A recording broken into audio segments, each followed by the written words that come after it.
Bonjour, je vous présente aujourd'hui un programme d'ETP TPEP, un programme destiné aux jeunes et sa famille dans les suites d'un premier épisode psychotique. C'est un programme qui a été co-construit par Émilie Musset et Marina Pivette, psychologues sur le CHU de Lille. Je coordonne ce programme d'ETP. Nous avons travaillé en collaboration avec le docteur Virginie Bulot, psychiatre au CH de Versailles. Le plan que nous allons suivre est un rappel des contextes de ce type de prise en charge, des contextes régionaux aussi sur l'organisation des soins. Et puis nous vous présenterons les outils, en particulier les supports PowerPoint des séances d'éducation thérapeutique, un livret du thérapeute et des fiches et des flyers qui reprennent les éléments d'éducation thérapeutique des objectifs déployés dans les séances. En complément des supports PowerPoint de la séance elle-même. Alors le contexte de la prise en charge du premier épisode, c'est tous les enjeux qui accompagnent la prise en charge de ces jeunes adultes, en particulier pour l'accès aux soins, et une structuration régionale dans les Hauts-de-France d'une offre de centres de proximité de réhabilitation psychosociaux qui s'associe à un dispositif innovant d'accès aux soins facilité pour les premiers épisodes psychotiques et qui s'appuie sur un réseau de case managers à la hauteur de 5 établissements de santé du territoire. Sur cette diapo, vous pouvez voir le réseau des centres de proximité des Hauts-de-France qui maillent le Nord-Pas-de-Calais et l'ex-Picardie. Sont présentés ici les PTSM, territoires de santé mentale à la hauteur desquels les centres de proximité se coordonnent avec les partenaires médico-sociaux et sociaux et sanitaires. Le point commun de ces dispositifs de proximité, c'est de proposer des parcours de soins gradués, de réhabilitation psychosociaux, orientés rétablissement, avec des outils spécifiques ajustés à chaque population relevant de ce type de soins. Alors, ce programme a été pensé pour tenir compte de deux aspects de réalité de la prise en charge du premier épisode. Dans une population jeune adulte, cette offre d'ETP s'intègre dans un parcours gradué de réhabilitation psychosociale. Il soutient le rétablissement de la personne et il propose des évaluations fonctionnelles ajustées à cette population et à ses besoins. Elle permet l'évaluation également des fonctions cognitives. Suite à cette évaluation, la restitution donnera accès à des outils de soins spécifiques comme la remédiation cognitive et des programmes d'éducation thérapeutique ciblés. L'accompagnement des familles est donc ainsi pris en compte au service du projet de vie du jeune. Pour conclure, nous souhaitions attirer votre attention sur la temporalité de la proposition d'offre de soins de ce programme d'ETP, classiquement proposé en phase préparatoire ou de conscience dans d'autres types d'accidents de santé. N'hésitez pas à le proposer au plus tôt dans la prise en charge du jeune.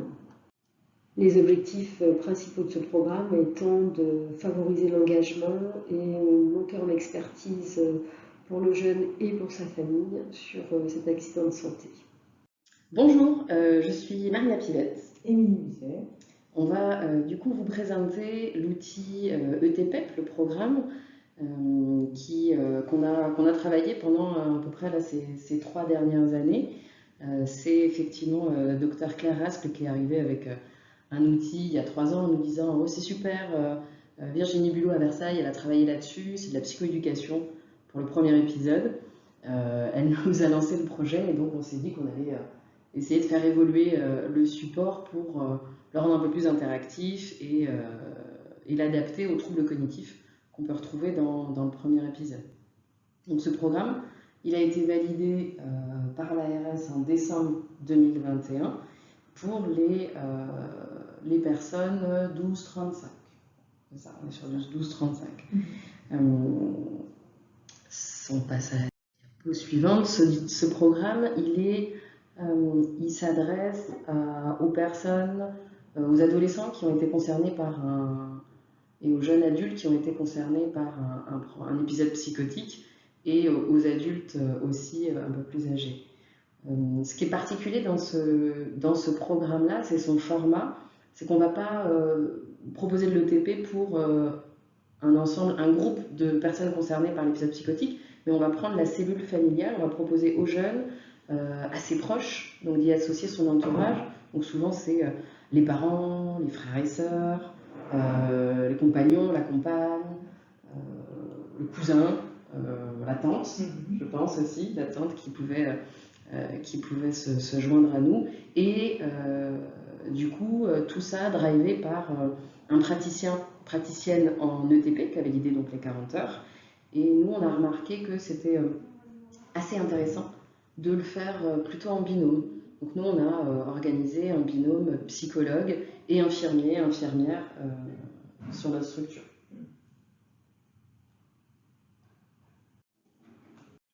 Donc les objectifs du programme, les objectifs pédagogiques du programme ETPEP sont tous repris sur cette diapo. Avec notamment comprendre son accident de santé psychique, connaître le modèle vulnérabilité, stress, compétences. On va aussi s'attarder à identifier les symptômes de base évoqués par Hubert en 89, c'est-à-dire on va partir des ressentis des personnes et identifier du coup les signes précurseurs, les facteurs de protection également, mettre en place des stratégies de prévention et de préservation de la santé psychique, mettre en œuvre des accompagnements spécifiques pour la personne et sa famille également, et de développer l'autoréflexivité. On favorisera aussi l'engagement et l'alliance thérapeutique à travers ce programme. Comment ça marche du coup? Donc, le TPEP, c'est comme tout programme de TP, une séance de bilan éducatif partagé où on va essayer de recueillir les besoins de chacun. C'est-à-dire qu'on va inviter au bilan éducatif la personne concernée et les proches qui vont assister aux séances. Donc, et on va essayer de favoriser d'abord l'émergence des besoins de la personne concernée, puis les besoins de ses proches, et d'aboutir aux objectifs négociés individuels.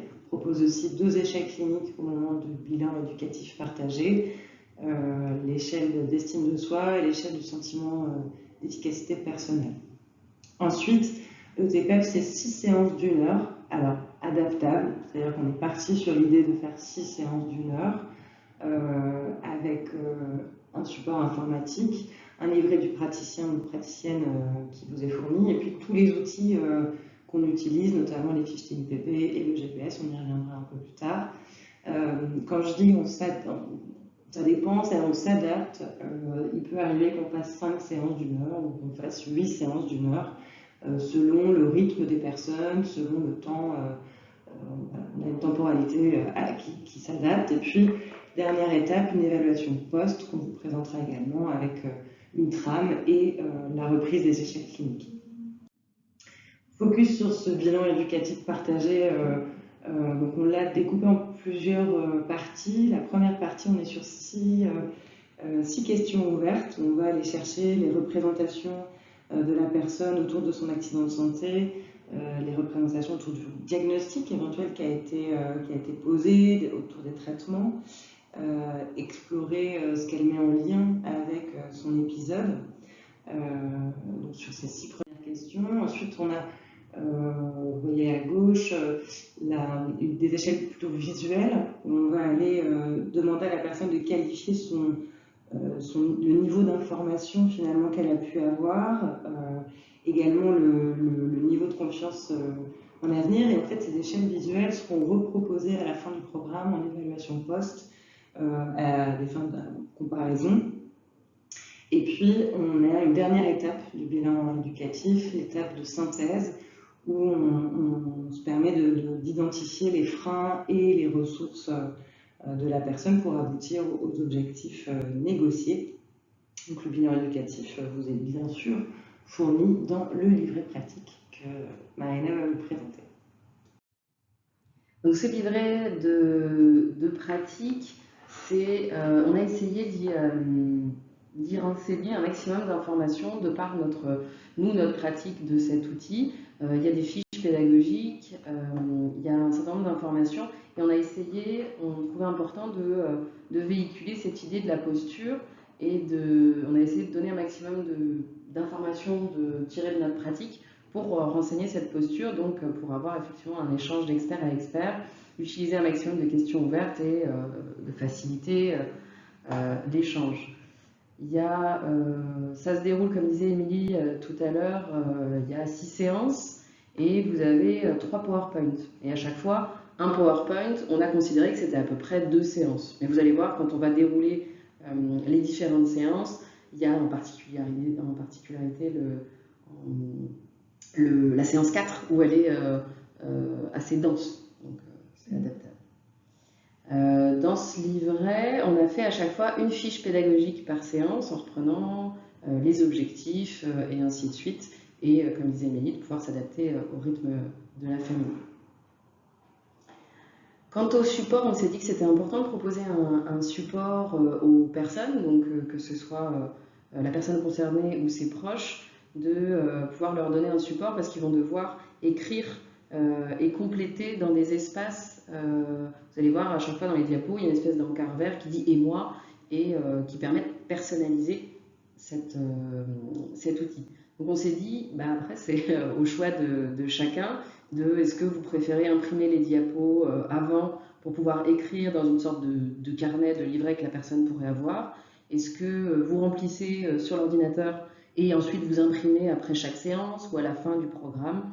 Peu importe, vous pouvez aussi envoyer par mail, proposer des clés USB, proposer des WeTransfer. Du coup, on s'adapte et on propose les différentes choses. Donc le déroulé, on va essayer de reprendre chacune des séances. Du coup, de comment expliquer mon accident de santé. Ensuite, sur la séance 2, on va parler davantage du vécu et du ressenti durant l'épisode, donc de la personne, des représentations que la personne primo-concernée par l'épisode a pu ressentir de ça, mais aussi de ce que les proches ont pu voir, et on va essayer de coupler les différentes représentations. Sur la séance 3, on va aller approfondir du coup plutôt les signes précurseurs et les premiers symptômes qu'il y a pu y avoir. Donc on va partir des troubles cognitifs, des modifications de la perception, des hallucinations, et on va aller questionner les biais, les distorsions cognitives, et enfin, pour arriver sur les idées particulières, les idées délirantes qui ont pu arriver.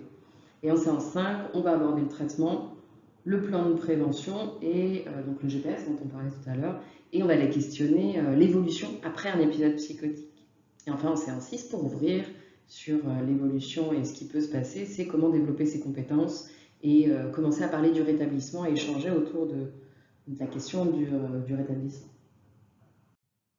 Donc on vous propose maintenant un focus par séance finalement. Donc la première séance, comment expliquer mon accident de santé. Donc vous trouverez toutes ces informations dans le livret de pratique. Les objectifs pédagogiques sont de comprendre le modèle vulnérabilité-stress et d'identifier sa vulnérabilité et les éléments d'adversité. Donc 3 temps marquent cette séance. Un premier, on va nommer le trouble et sa prévalence, c'est de se mettre d'accord sur le vocabulaire employé pendant tout le déroulement de l'ETP. Le temps 2, on va reprendre la genèse d'une vulnérabilité et puis le modèle vulnérabilité, stress, compétences au complet au temps 3 de la séance. On insiste aussi à chaque fois sur des mots-clés ou en tout cas des idées importantes. Le fait de normaliser pendant cette séance, d'introduire la notion de multiplicité de facteurs, et puis que s'il y a un risque, il y a la possibilité de protection par le développement de ces compétences. Donc vous avez ici la toute première diapo, du tout premier de démarrage. Donc vous voyez ici ce premier encart là pour moi, cet encart vert. où on va, comme je disais, essayer de se mettre d'accord sur le vocabulaire employé. C'est qu'est-ce que la personne a entendu à l'hôpital, qu'est-ce que ses proches ont entendu. Je dis à l'hôpital, mais peut-être pas toujours, mais en tout cas, quels ont été les premiers termes qu'on a mis sur ce qu'elle vivait. Et puis, pour nous, se mettre d'accord que le fil rouge pendant toutes les séances, ce sera, on parlera d'épisodes psychotiques aigus. Alors, on a choisi volontairement de ne pas mettre premier épisode psychotique parce qu'on sait que ça pourrait être stigmatisant. On a pensé que ça pouvait être stigmatisant de parler de premier épisode et que ça pouvait induire l'idée qu'il y en aura d'autres. Donc, on reste fixé sur cet un épisode et c'est ce qui sera notre fil rouge sur ces séances. Alors, c'est vrai que sur l'encart vert, on peut avoir un peu toutes les représentations possibles. Je crois que dans nos pratiques, on a un peu tout entendu parfois, mais sur des termes un peu généralistes finalement. Il y avait, moi je pensais à la descente aux enfers, c'était pétage de câble, c'est assez souvent mon délire, ce genre de choses un peu connotées quand même. Ensuite, donc, on allait évoquer la prévalence, donc cette diapo elle apparaît au fur et à mesure pendant le déroulement, mais l'idée c'est d'aller questionner la représentation de la personne concernée et de se dire est-ce que pour elle c'est fréquent, c'est très rare, souvent c'est quand même, elle s'identifie ça comme très très très rare, et puis on essaie de prendre un exemple concret. Donc on a pris au vu de la population cible du programme l'exemple d'un lycée de 1500 personnes et on lui demande d'avoir une représentation, combien de personnes ça pourrait concerner un épisode psychotique aigu. Et puis ensuite, on donne les chiffres de l'OMS, donc 3 à 4%, et on évoque que ça représenterait du coup 2 classes de 30 élèves. La représentation n'est pas toujours, est souvent plus faible que le chiffre donné. Et puis, alors ça, on repart vraiment, c'était le support initial du docteur Bulot, avec ce cerveau au centre, mais avec cette frise aussi chronologique en dessous, qui remet vraiment de la temporalité sur la question du modèle vulnérabilité-stress. Donc on va évoquer, en prenant le temps, de tous les éléments qui peuvent créer une vulnérabilité précoce, une vulnérabilité biologique, donc les gènes prédisposants, les adversités périnatales, et puis en insistant sur le fait que ces événements peuvent avoir un impact sur le système régulateur du stress qui va être déjà en mode suractivé, et que c'est la rencontre entre ces facteurs de vulnérabilité et les contextes de vie qui vont être des éléments d'adversité rencontrés pendant l'enfance, facilitant le développement de croyances négatives sur soi, et la rencontre d'adversité à l'âge jeune adulte, sur une personnalité qui peut être à prédisposition du coup d'anxiété, de dépression au vu de ces croyances négatives internalisées, qui vont venir à nouveau suractiver le système de régulation du stress, avec dans certaines situations vient s'ajouter la consommation de substances qui vient s'ajouter et créer, à force de suractivation du système de régulation du stress, la suractivation du système de dopamine, et qui va entraîner l'épisode psychotique aigu. Donc on essaie vraiment d'accompagner sur cette diapo les familles et les personnes concernées, alors en dosant, parce que lever toutes les adversités qu'une personne a pu vivre dans son enfance, ça peut être déstabilisant, ça peut être... donc c'est aussi dans cette situation-là qu'on aime bien être deux thérapeutes pour le coup, parce que parfois c'est un peu douloureux d'accueillir certains aspects. Je pense à des personnes concernées qui vont parler pour la première fois d'harcèlement scolaire dont ils n'avaient jamais parlé, avec potentiellement des violences. Donc voilà, on essaie vraiment d'être le plus soutenant pour la parole, et puis parfois les informations ne viennent pas forcément pendant la séance, mais on voit que ça a pu, au moins les personnes ont eu ces notions et ils ont pu les intégrer. Et puis le temps 3 donc, de cette séance, on intègre la notion de compétence dans le modèle vulnérabilité stress et de favoriser le développement de compétences pour pouvoir diminuer le stress ou la vulnérabilité pour réduire le risque d'être dans la zone à nouveau d'un épisode psychotique aigu. Pour la séance 2, on va partir sur le vécu et le ressenti durant l'épisode. Du coup, les objectifs pédagogiques, ça va être d'identifier les premiers signes précurseurs à l'épisode, identifier les symptômes en lien avec l'épisode, et on va le faire dans différents temps également. Donc on va d'abord verbaliser les ressentis, on va partir dans une sorte de brainstorming où on va utiliser un support, peu importe, tableau Velleda, paperboard, tableau, je sais pas, interactif. Mais en tout cas, on va essayer de faire élaborer quel a pu être pour la personne concernée ce qu'il identifie lui comme des symptômes et comme les premiers signes de quelque chose qui pourrait apparaître. Et on va venir compléter cette première perception, cette première représentation par le vécu de l'entourage, des proches de la famille.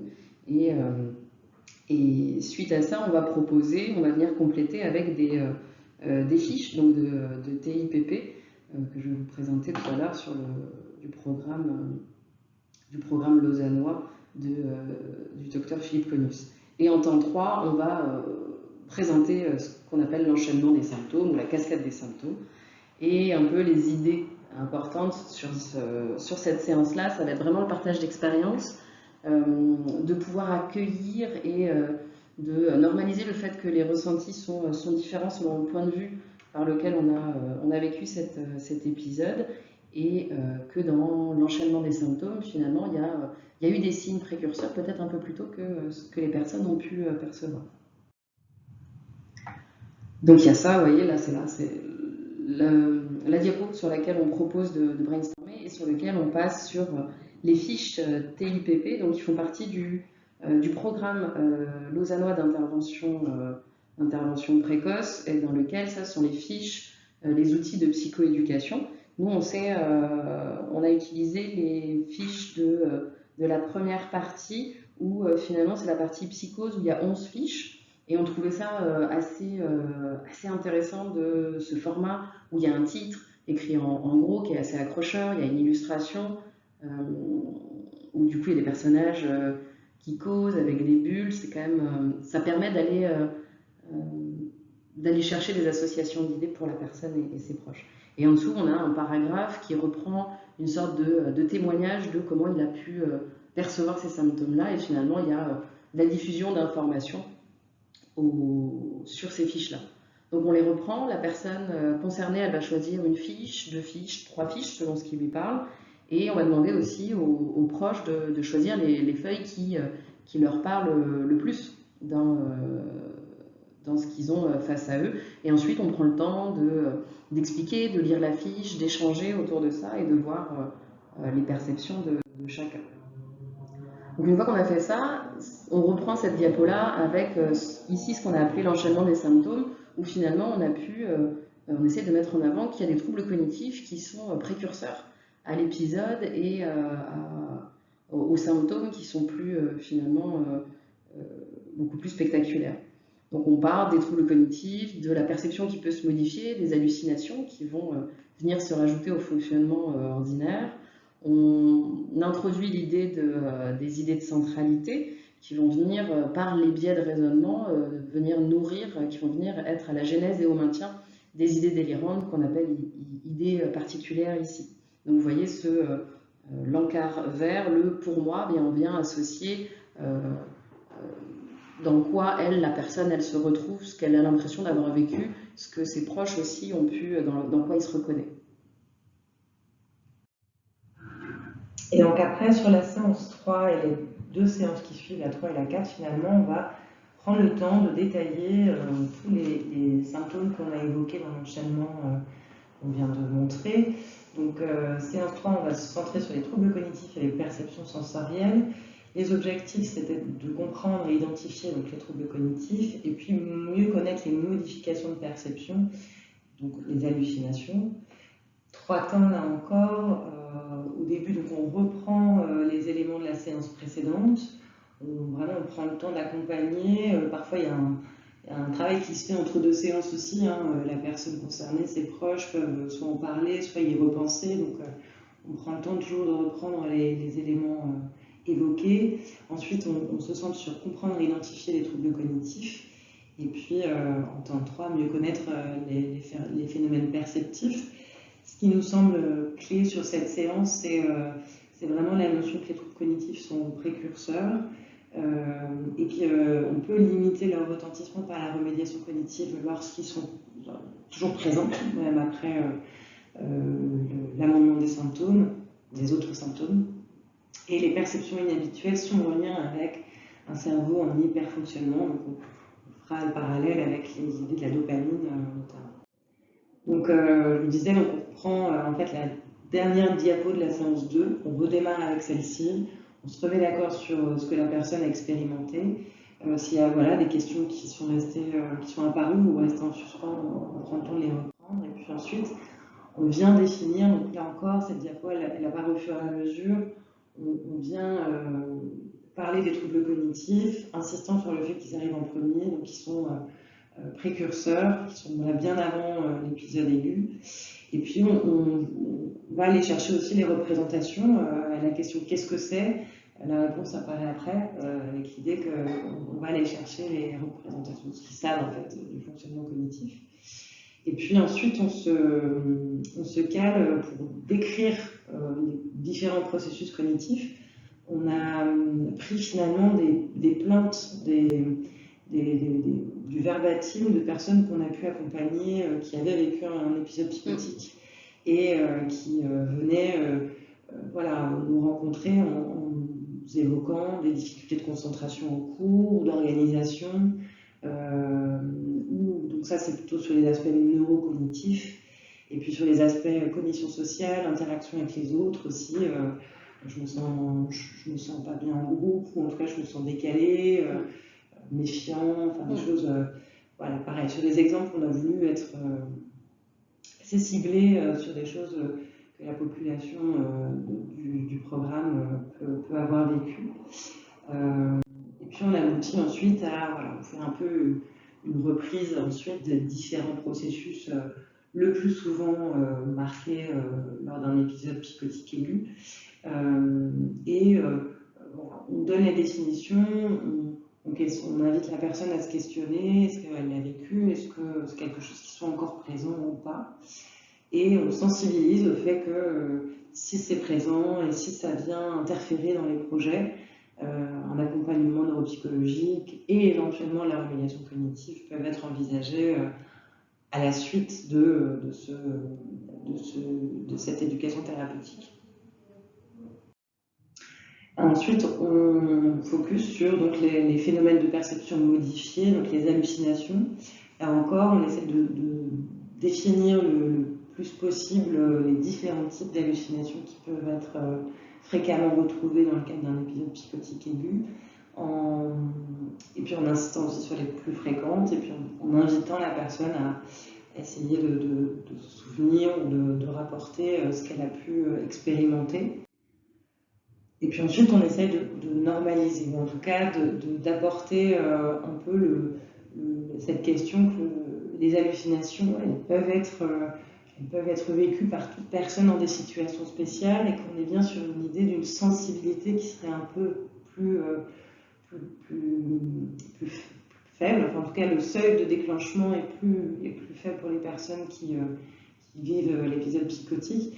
Mais que dans la population générale, on retrouve dans certaines situations 37% des personnes qui déclarent des hallucinations au moment du coucher, dans des situations de deuil, de prise de drogue également. Donc par là, finalement, on vient sensibiliser sur les hallucinations, si elles sont présentes, c'est que mon cerveau est trop stressé. Donc c'est en lien avec un hyperfonctionnement, et donc ça doit alerter la personne elle-même pour venir se mettre en sécurité. Sur la séance 4, du coup, comme j'ai pu dire un peu tout à l'heure, ça va être une séance qui est un peu chargée puisqu'on va aller investiguer un certain nombre de choses, on va aborder pas mal de sujets. On va partir en fait d'un... je vais d'abord commencer par les objectifs. Les objectifs, ça va être d'identifier les phénomènes de perception modifiés, de comprendre leur genèse et les moyens d'action. On va prendre l'exemple en fait des hallucinations auditives. On va partir de l'exemple des voix pour aller comprendre un peu ce fonctionnement. On va comprendre aussi du coup l'implication des idées de centralité et des biais de raisonnement dans l'apparition des idées délirantes. Donc le temps, comprendre ces processus menant au phénomène de perception modifiée.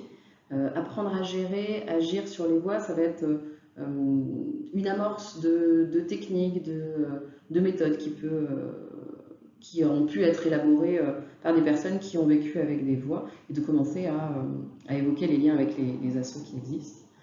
Et sur le 3, d'identifier les idées de centralité, de comprendre l'implication des biais de raisonnement, et de comment finalement ça a pu venir ancrer les idées particulières que je pouvais avoir à ce moment-là.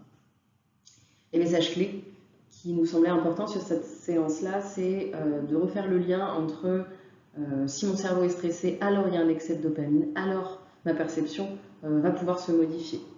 Et que l'idée importante, c'était que l'idée délirante, elle n'arrive pas de nulle part, et que comprendre comment elles arrivent, comment elles se construisent, finalement, ça permet de mieux gérer le phénomène et de voir que c'est le résultat d'un enchaînement d'idées dont la modification de la perception, les biais de raisonnement et les idées de centralité, que ça arrive à passer. Donc on part sur ça. Donc ça, c'est une diapo qu'on montre comment arrivent les voix, si c'est ce qu'ils ont vécu ou finalement même quand ils n'ont pas forcément vécu d'hallucinations auditives, on leur propose, s'ils sont OK, de s'intéresser à comment ça fait que les gens peuvent avoir des voix à un moment. Et là, on questionne ce qu'ils peuvent penser, eux. Donc on commence souvent comme ça par une question, et pour d'abord amorcer la représentation de la personne, et on va compléter après avec un certain nombre d'informations. Donc on reprend là ce que le docteur Bulot avait proposé, qui était extrêmement riche et assez clair. On reprend le circuit de l'audition, finalement, en 3 étapes, avec l'oreille qui transmet des vibrations au nerf auditif, le nerf auditif qui transforme ces vibrations en influx nerveux, l'influx nerveux est transformé par le cerveau en information auditive. Et du coup, sur ces présentations, c'est l'idée de pouvoir mettre en avant la place centrale, finalement, du cerveau dans ce qui nous fait entendre. Donc on reprend avec, finalement, quand on entend quelque chose, il peut y avoir 3 origines. Et vous voyez là, ça peut être, soit c'est des bruits extérieurs, c'est une stimulation de l'oreille avec des bruits du monde extérieur, des voix réelles. Soit en deuxième possibilité, c'est une stimulation du nerf auditif qui arrive dans certaines maladies qui touchent spécifiquement ce nerf-là.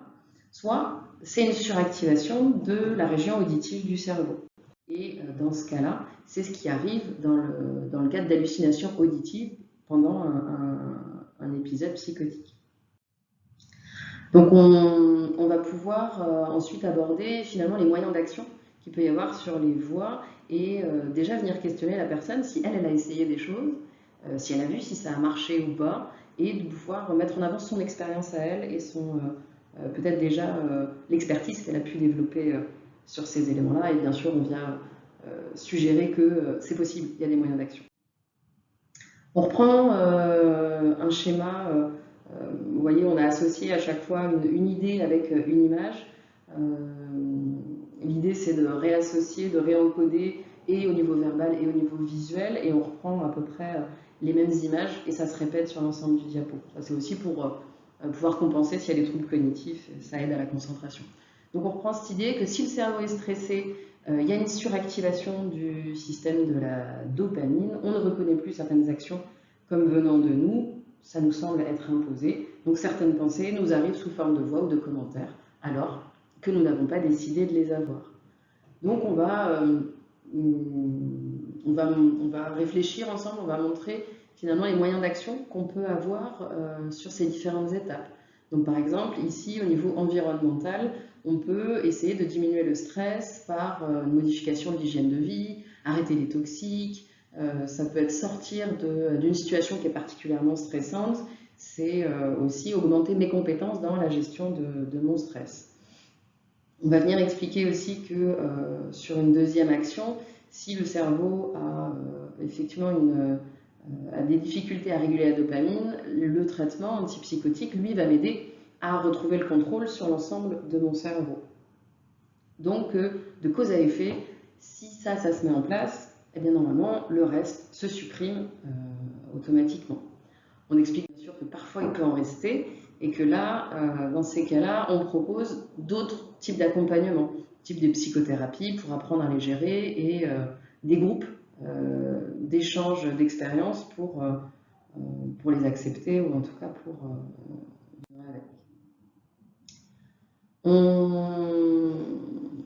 On part ensuite sur la question de quels sont les indices pour savoir que ce que j'entends c'est une hallucination. Donc on va reprendre un certain nombre de caractéristiques pour aider la personne à les identifier. Et que puis-je faire? Donc on revient sur les moyens d'action. On a différentes techniques, vérifier auprès d'un proche, leur dire stop. On a rajouté aussi une vignette pour illustrer la stratégie avec le portable de si on veut leur répondre et qu'on est à l'extérieur, finalement si je prends mon téléphone portable, je peux me mettre à parler beaucoup plus fort, je peux me mettre à crier ou à m'engueuler, parce que ce sera plus admis au niveau sociétal que de parler soi-disant tout seul. Négocier un temps de paix, ça aussi c'est des choses qui sont rapportées, et là on vient aussi proposer et rappeler qu'il y a des groupes d'entente de voix, qu'il y a un réseau d'entente de voix de personnes qui sont plus ou moins expérimentées dans ces phénomènes, et qu'il y a des groupes d'échange entre pairs sans présence de soignants, mais du coup qu'un soutien est possible et que les échanges d'expériences sont possibles avec des entendeurs de voix plus expérimentés. Ensuite, on va partir sur l'idée des biais de raisonnement. Et donc, on va aller illustrer les biais de raisonnement. On en prend 3 qui sont particulièrement présents durant cet épisode. Donc, le saut aux conclusions, la résistance aux preuves contradictoires et les attributions externes. On va venir chercher à quel moment ces biais ont pu être présents pour la personne. Et on vient aussi chercher ce qui fait que ces biais ont pu favoriser l'ancrage des idées, à ce moment-là, des idées particulières. Et c'est un moment qui est important parce que ça permet aussi de discuter avec les proches de s'il y a eu ces biais-là. C'est ce qui explique aussi pourquoi votre fils, votre fille a eu des difficultés à entendre raison ou à changer d'avis ou à revenir à quelque chose entre guillemets de plus raisonnable. Donc ça permet aussi de déculpabiliser les proches sur le fait qu'ils n'ont pas réussi à lui faire entendre raison. C'est qu'il y a des biais qui montrent que c'était pas possible. S'ils étaient présents, c'est que c'était pas possible de voir autrement. Et donc, du coup, la vie des proches est importante à ce moment-là, parce que la personne concernée n'a pas toujours une notion que ces biais l'empêchaient de réfléchir de manière fluide comme avant et de prendre en compte toutes les hypothèses possibles. Donc, le fait d'avoir parfois les proches disent si, c'était vraiment présent. C'est riche à ce moment aussi. Oui, c'est aussi l'association des perceptions, des représentations de chacun durant cet épisode et de ce qui a pu se passer. Là, on arrive à augmenter les informations finalement durant cet épisode et à le comprendre. Donc on fait le lien après avec donc ces processus qui amènent aux idées délirantes. Et là, vous voyez, il y a différentes bulles avec différents types d'idées délirantes, comme je suis au centre du monde car j'ai une mission, je suis l'élu, je suis suivi par des personnes qui m'en veulent, elles peuvent tenter de me tuer, on a changé mes proches, ce sont des imposteurs, des sosies. On vient citer un peu les différents types d'idées délirantes et puis les thématiques très différentes qu'il peut y avoir.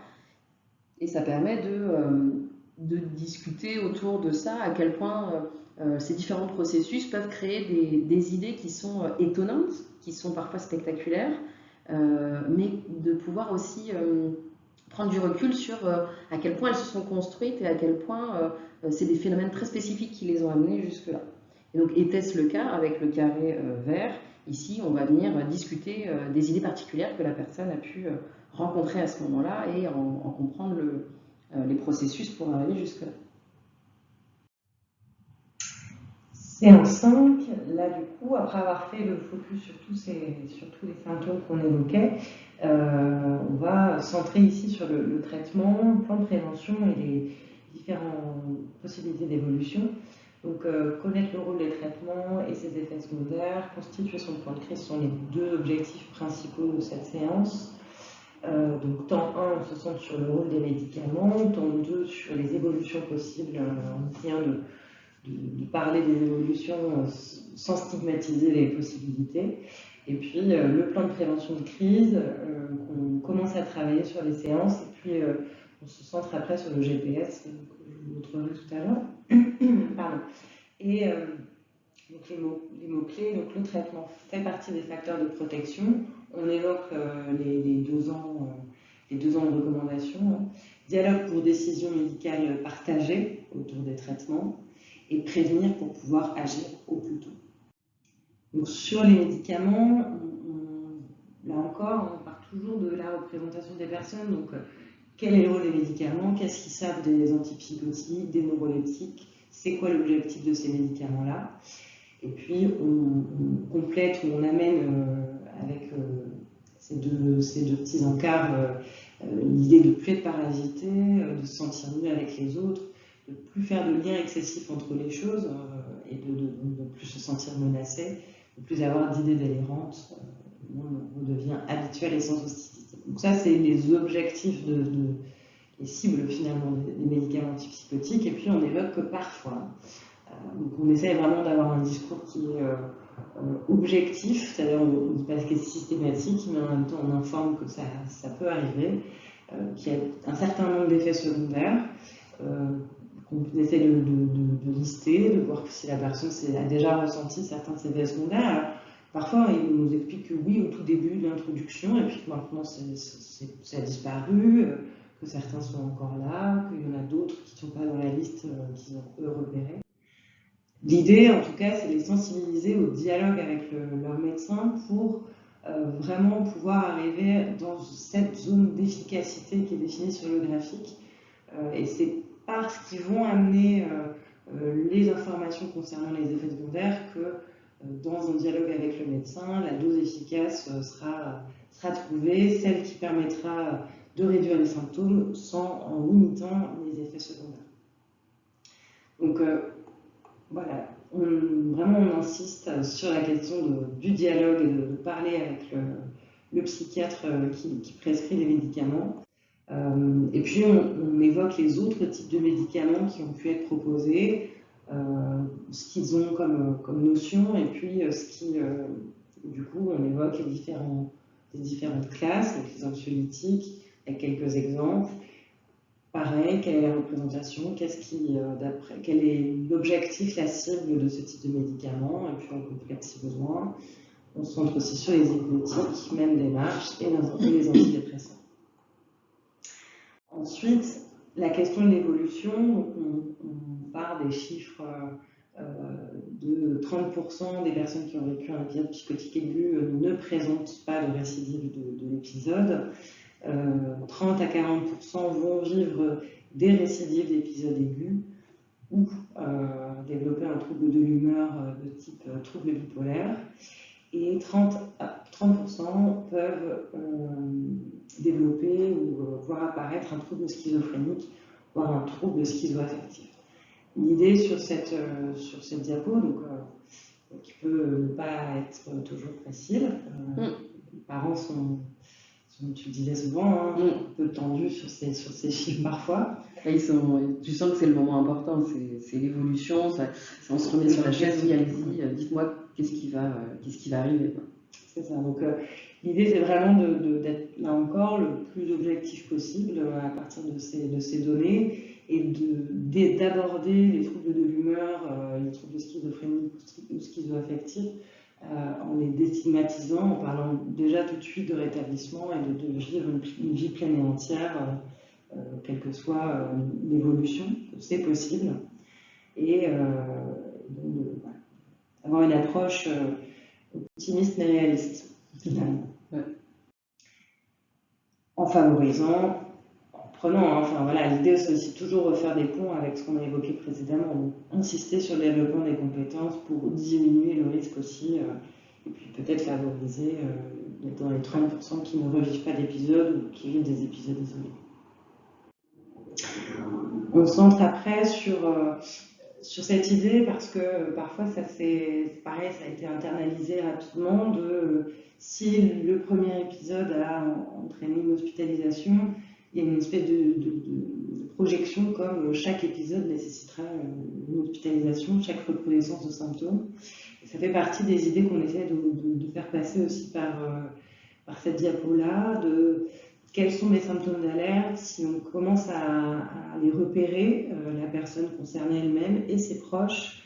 Donc avec, là encore, les petits dessins associés à chaque type de symptômes évoqués, comment on peut faire et comment on peut agir finalement pour limiter le recours à l'hospitalisation.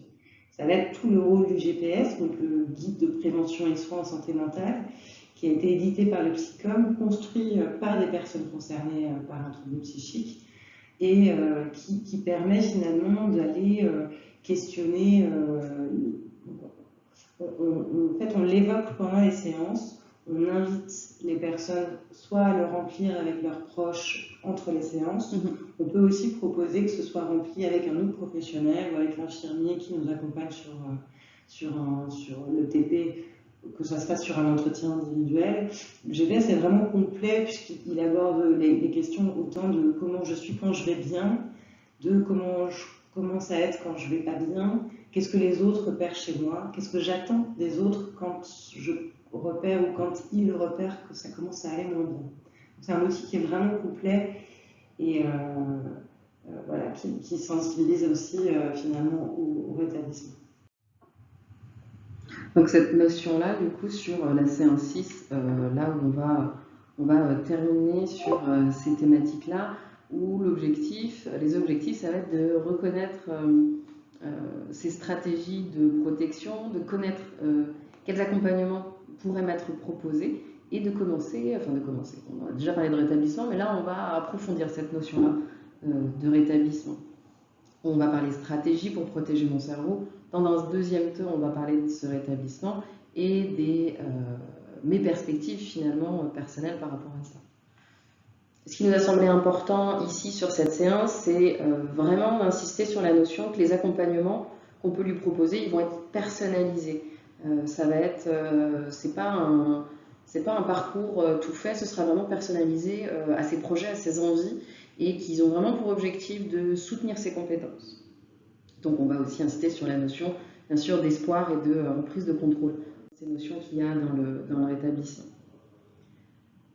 Donc on va partir sur une sorte de brainstorming aussi sur maintenant, aujourd'hui, comment vous pourriez protéger votre cerveau de cette suractivité dont on a déjà parlé. Donc on va commencer la personne va pouvoir lister les stratégies qu'elle connaît et peut-être y associer les stratégies de la famille. Nous à côté, pareil, on va dire les professionnels de santé, voilà un peu ce qu'on préconise. Donc on va venir parler de l'observance du médicament, des prises de toxiques, du soutien social, de l'implication des proches, de la gestion des facteurs de stress, du fait de pouvoir adapter aussi nos objectifs et nos projets en vue d'un stress qui est plutôt gérable, et de la gestion de ce que c'est que le stress et de comment je le gère moi finalement. Donc ici, pour soutenir mes compétences, on va venir expliquer ce que c'est que la remédiation cognitive, l'éducation thérapeutique, les psychothérapies. On parle de pleine conscience, on parle de l'accompagnement des familles, de la confiance en soi et de la confiance qu'on a en sa propre capacité de faire les choses. On parle de soutien à l'activité, du partage d'expériences, de la richesse que ça peut amener. Et on parle des évaluations qu'on peut proposer en départ de parcours de réhabilitation psychosociale, et que ces évaluations sont personnalisées sur les ressources de la personne, sur ses valeurs, et que ça va permettre et également sur ce qui pourrait faire handicap psychique, donc du coup dans l'idée de cette prévention, et qu'au vu de ces évaluations-là, on pourra proposer avec lui, co-construire un projet d'accompagnement. On parle de rétablissement, donc évidemment, quand on parle de rétablissement, on évoque Patricia Digan. Là, on propose de réfléchir ensemble, de discuter autour de ce qu'a dit Patricia Digan. On va insister sur le fait que là, elle parle d'un processus. Elle vient questionner le fait Le rétablissement, c'est pas la même chose que guérison. On va venir proposer ces notions-là, les différences, en discuter et reprendre les perceptions des personnes par rapport à ça. Insister sur le processus de transformation qui vient mettre en avant l'importance d'identifier ses limites dans l'objectif d'augmenter son potentiel et ses possibilités. Donc c'est vraiment un support de discussion sur ces vignettes-là. On propose d'autres témoignages ou d'autres phrases qui reprennent cette notion de rétablissement et on échange autour de ce que les personnes peuvent en penser. Et on termine sur une partie, c'est une des dernières diapos, où on propose, on remet ce que le docteur Bulot a pu mettre et le mot de la fin, où il y a cette notion de « je ne suis pas responsable de la survenue de cet épisode psychotique », donc on a une notion de déculpabilisation, et j'ai la capacité de prendre des décisions pour prendre soin de moi. C'est l'idée d'insister sur la capacité d'agir et du soutien qu'il y a autour. Donc mes proches, mon réseau et l'équipe de soins qui m'accompagnent sont là pour m'aider dans mon parcours de rétablissement. Donc on fait aussi appel au soutien qu'il y a autour de ce parcours-là. Et on représente finalement les différents soins, les différents types d'accompagnement possibles, peut-être l'élaboration d'un projet, ou en tout cas on vient poser cette question avec l'encart vert qui arrive de « pour moi ». Qu'est-ce qu'il pourrait y avoir? Donc on commence à élaborer, à aller chercher un petit peu les envies, les souhaits, peut-être une demande particulière. Et puis après cette dernière séance, on passe à l'évaluation post, donc qu'on évoquait tout à l'heure. C'est un peu le même format que le bilan éducatif partagé, dans le sens où c'est un entretien semi-structuré, avec une partie questions ouvertes pour aller mesurer les compétences acquises, la reprise des échelles visuelles avec les mêmes questions qu'au bilan éducatif partagé pour faire un comparatif avant-après, la reprise aussi des échelles standardisées et puis des objectifs négociés. Donc l'idée, c'est une évaluation subjective. Est-ce que la personne considère que ces objectifs posés au départ ont été atteints? Est-ce qu'on évoque aussi la possibilité que d'autres objectifs aient émergé, ou alors que la personne ait identifié des besoins spécifiques à travers ce qu'on a pu lui présenter pendant ces séances, et on favorise la mise en lien avec les parcours de soins personnalisés en réhabilitation psychosociale. On reprend l'idée de la toute dernière diapo avec toutes les possibilités d'accompagnement et ce que la personne aurait identifié comme pour elle à ce moment-là un besoin qu'elle aurait identifié comme prioritaire. Et puis, du coup, on a aussi développé des fiches support, donc il y en a 4. L'idée de ces fiches, c'est de pouvoir, alors elles ont 2 rôles principaux, c'est-à-dire soit les présenter en amont du programme, un peu comme la pub du programme. C'est quelques diapos clés finalement du programme, donc ça permet déjà d'être un média pour échanger autour des possibilités de ce programme. Ou ça peut aussi, le deuxième intérêt de ces fiches, ça peut être en reprise à distance, en consultation par le médecin, par l'infirmière, le psycho qui suit la personne en individuel, et puis de pouvoir reprendre, si rappelez-vous, une diapo, voilà, ça peut être un petit temps de reprise finalement à distance. Donc sur les témoignages, on voulait terminer cette présentation par les témoignages des personnes qu'on a déjà pu accompagner avec ce programme-là, et on a été leur demander, on va présenter ce programme, on souhaite le diffuser à d'autres professionnels, et qu'est-ce que vous aimeriez vous dire de ce programme, ce que vous en avez pensé, et peut-être des marges d'amélioration aussi. Donc je vais les lire à voix haute. Pour la famille d'Alexis, une personne que j'ai accompagnée, ils ont pu dire c'est un formidable outil. Donc c'était les parents d'Alexis qui ont participé. C'est un formidable outil qui permet d'allier les différents points de vue de la personne directement concernée, des proches et du professionnel. C'est super de se réunir, être ensemble sur un support visuel. Ça permet de comprendre ce qui s'est passé de manière factuelle. C'est bien que ce soit fait en plusieurs séances et de prendre le temps, car il faut digérer. Ça, c'était la maman qui disait ça. Effectivement, il faut digérer, il y a plein de choses. Donc prendre le temps, ça a vraiment une vertu de soutien et d'accompagnement de la famille. C'est un document très efficace, donc là c'est plutôt le papa qui parle, qui nous a donné plein de réponses et qui nous a soulagés. On a pu communiquer avec notre fils sur ce qui s'est passé et on a pu l'entendre en parler. Là aussi l'idée de communication. Et finalement, il a proposé un point d'amélioration sur l'envoi des documents où ça a pu mettre du temps pour envoyer moi les supports à la famille. Pour Martine, c'était toi qui avais accompagné. Et ce qu'elle a pu en dire à la fin, c'était cette question. Finalement, c'était libérateur. Au début, j'avais un peu peur de reparler de tout ça.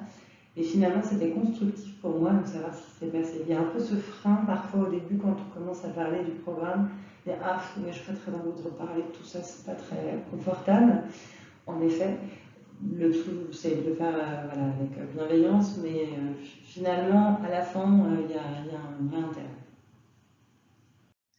Et enfin, Léa, qui a été concernée, qui a vécu un épisode psychotique, avec qui on a essayé d'ailleurs de s'accorder pour avoir la maman en visio, la tata en présentiel, mais une fois sur deux. On a fini par faire ça par téléphone aussi avec la maman parce qu'elle n'était pas dans la région. Enfin, du coup, ça demandait beaucoup d'adaptation. Mais voilà ce qu'elle en dit. Elle dit « La psychoéducation m'a fortement aidée dans mon cheminement pour faire face à cet accident de santé. En effet, j'ai vu ma perception de moi-même changer. Je suis passée de l'inacceptation à l'acceptation relative pour enfin arriver à être dans la capacité de parler plus librement de ce qui m'est arrivé. » L'idée de la transparence aussi dans la stigmatisation. L'apport de connaissances sur les mécanismes présents dans le déclenchement d'un premier épisode psychotique, notamment le rôle clé de la dopamine, m'a permis de comprendre quels ont pu être les éléments mis en jeu dans ma problématique. Ces apports rendent l'expérience plus concrète et surtout plus acceptable. De plus, je peux souligner les bienfaits de la personnalisation du support sur la problématique personnelle du patient en associant les symptômes et perceptions vécues à la physiopathologie. Par ailleurs, mes capacités cognitives n'étaient pas à leur plus haut niveau. De ce fait, j'ai apprécié qu'à l'aide du support, nous puissions à chaque séance faire un résumé de la séance précédente. Effectivement, ça, on n'a peut-être pas beaucoup insisté, mais effectivement, on proposait des résumés de chaque séance et de compléter entre la personne concernée et la famille un peu le souvenir de ce qui a pu être dit la fois dernière et on complète s'il y a des questions. J'ai été étonnée de percevoir que ce que je vivais puisse être détaillé d'une façon aussi claire et transmissible. L'avancée dans la psychoéducation est progressive, toutes les étapes se sont présentées au bon moment, les échanges à l'aide du support PowerPoint se font dans un bon ordre, ce qui m'a permis d'être moins heurtée et d'accepter la réalité, même si cela a pris du temps. J'ai apprécié qu'on prenne le temps nécessaire pour avancer dans l'exercice, car je n'aurais pas été disponible pour entendre et accepter ce qui était transmis. Je me suis sentie comprise et écoutée. Là, elle insiste aussi sur ce qu'on a pu dire sur la temporalité et à quel moment on propose ce programme. Alors, justement, je voulais rebondir sur la temporalité, c'est intéressant parce que finalement, là, dans les témoignages, c'est des gens qu'on a pu voir parfois plusieurs mois après leur épisode, ou parfois la première rencontre avait lieu dès l'hospitalisation. Et du coup, dans la temporalité, ça peut être intéressant de le proposer le plus tôt possible, même si ça ne veut pas dire qu'on fait forcément la première séance tout de suite, mais au moins de pouvoir en parler et puis d'accompagner la personne. Donc ça peut se faire le plus tôt possible au moment de l'épisode et finalement, même après à distance, il y a toujours un intérêt à la temporalité. À distance de l'épisode, puis on l'a aussi proposé à des personnes qui avaient vécu finalement cet épisode-là plusieurs années en arrière. Et il y a eu aussi un effet bénéfique de rassembler la famille sur cet épisode-là et de le comprendre maintenant avec un regard peut-être un peu différent. Je pense à des personnes qui ont développé après un trouble schizophrénique et qui reprendre ce premier épisode, ça a aussi un intérêt pour comprendre aujourd'hui comment on fonctionne et nos potentiels. Donc cette diapo pour vous dire merci de nous avoir écoutés et d'avoir suivi cette présentation. On est très intéressés avec Émilie de pouvoir échanger sur l'expérience que vous avez pu avoir avec ce programme. On se dit que c'est une première version et qu'on serait vraiment très contente de pouvoir je ne sais pas si ça peut être un groupe de travail ou peu importe le format, mais de le faire évoluer avec vous, votre expérience et peut-être les propositions des personnes que vous accompagnez. Nous, on l'a toujours présenté comme on commence avec cette version-là, mais dites-nous ce qu'on pourrait améliorer et les idées que vous pouvez avoir. Donc on vous a mis les adresses mail, n'hésitez pas à nous faire des retours de ça. Et du coup, à diffuser aussi, continuer à faire diffuser, à faire vivre cet outil auprès de vos collègues ou de vos contacts. Pour rappel, dans les Hauts-de-France, l'ARS autorise le transfert de programmes entre établissements. Donc, c'est-à-dire on peut récupérer un programme comme celui-ci et le déposer auprès de son ARS régional au nom de la structure. Donc, voilà, n'hésitez pas à le déposer en votre nom et puis à continuer à le faire vivre en le diffusant. Et bien, à bientôt, j'ai envie de vous dire. Au revoir.